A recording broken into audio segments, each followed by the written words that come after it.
Gulbarga district के sedum taluka में मौजूद खुतब जमा दरगाह हजरत सैयद सादत रहमतुल्लाह अलैह का 553वां उर्स शरीफ मनाया गया।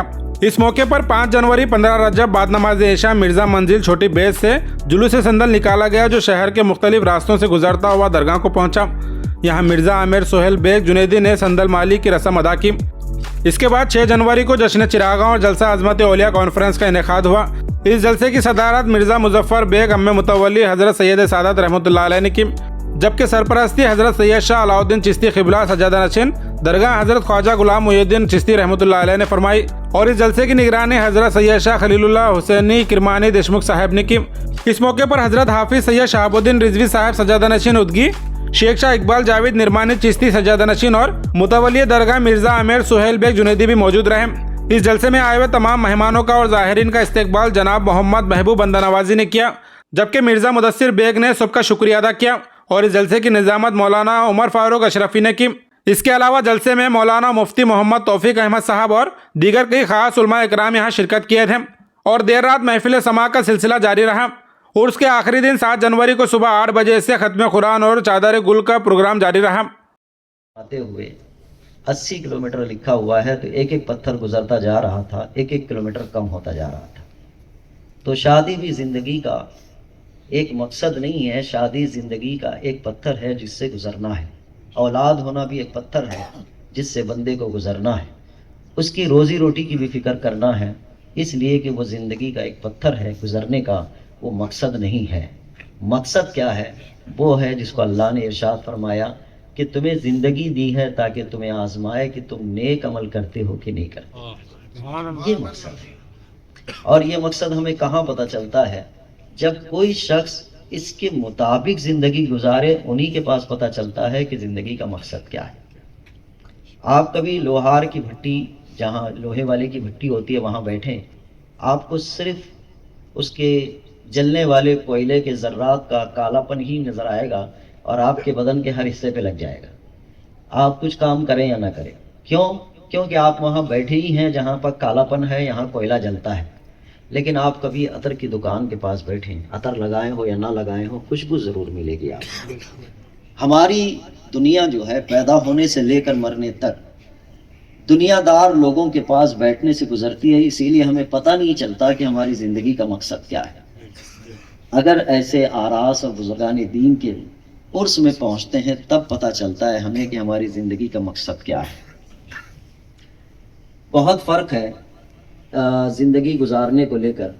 मैं तमहीदी तौर पर समझाने के लिए कुछ बातें अक्सर कहा करता हूँ कि इंसान की ज़िंदगी 2 हिस्सों से जुड़ी हुई है, एक उसकी सोच और उस सोच के मुताबिक अमल।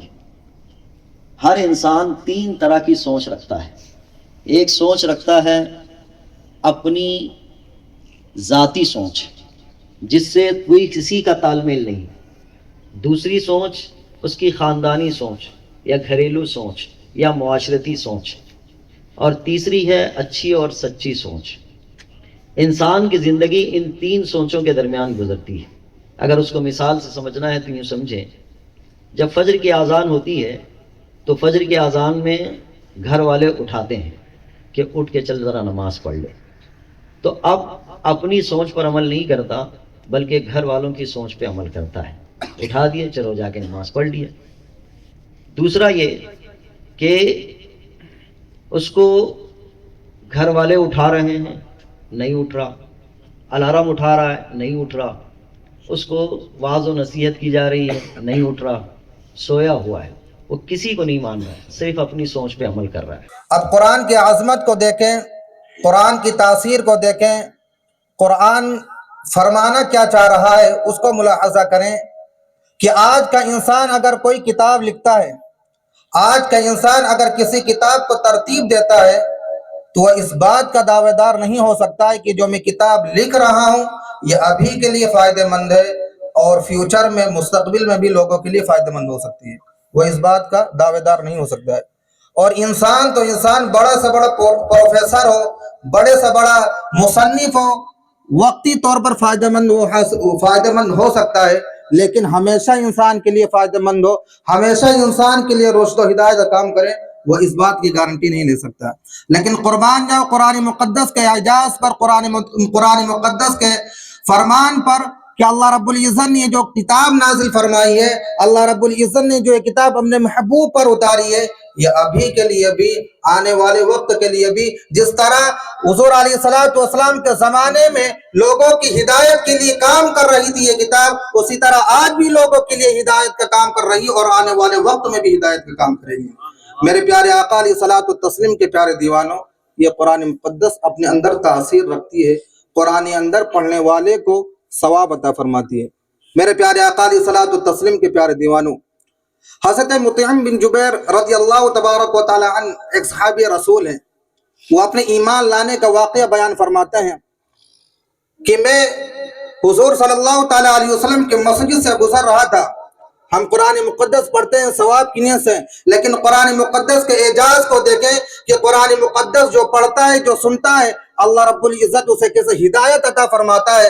حضرت مطعم بن جبیر رضی اللہ تبارک و تعالی عنہ ارشاد فرماتے ہیں، میرا گزر حضور صلی اللہ تعالی علیہ وسلم کی مسجد سے ہو رہا تھا.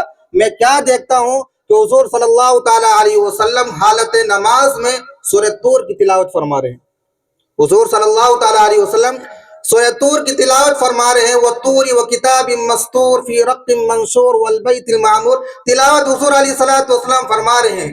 جب حضور علیہ الصلوۃ والسلام اس آیت پر پہنچے، وَإِنَّ عَذَابَ رَبِّكَ لَوَاقِعٌ مَا لَهُ مِن دَافِعٍ، کہ کون ایسا شخص ہے کہ جب اللہ رب العزت جس کے اوپر عذاب کو نازل فرما دے، اللہ رب العزت اپنے عذاب کو واقع فرما دے، ما لہ من دافع، تو دنیا کے اندر کون سا ایسا شخص ہے جو اللہ رب العزت کے عذاب کو ٹال سکتا ہے، جو اللہ رب العزت کے عذاب کو دور کر سکتا ہے. حضرت مطعم بن جبیر رضی اللہ تبارک و تعالی عنہ ارشاد فرماتے ہیں، جب میں نے قرآن کی ان آیتوں کو سنا، قرآن مقدس کے اس فرمان کو سنا، تو میرے پیر وہیں پر جم گئے. میں حضور علیہ الصلوۃ والسلام کی تلاوتوں کو سنتا رہا، اور اس کے بعد حضور صلی اللہ تعالی علیہ وسلم جب نماز سے فارغ ہوئے تو اس کے بعد بارگاہ رسول میں جا کر میں مسلمان ہو گیا. میرے پیارے آقا علیہ الصلوۃ والتسلیم کے پیارے دیوانوں، یہ قرآن کی تاثیر ہے. یہ قرآن اپنے اندر تاثیر رکھتی ہے کہ انسان اگر پڑھے تو سنے تو وہ کفر کے دلدل میں ہو تو کفر سے نکل کر وہ اہدنا الصراط المستقیم کے راستے پر آ جاتا ہے.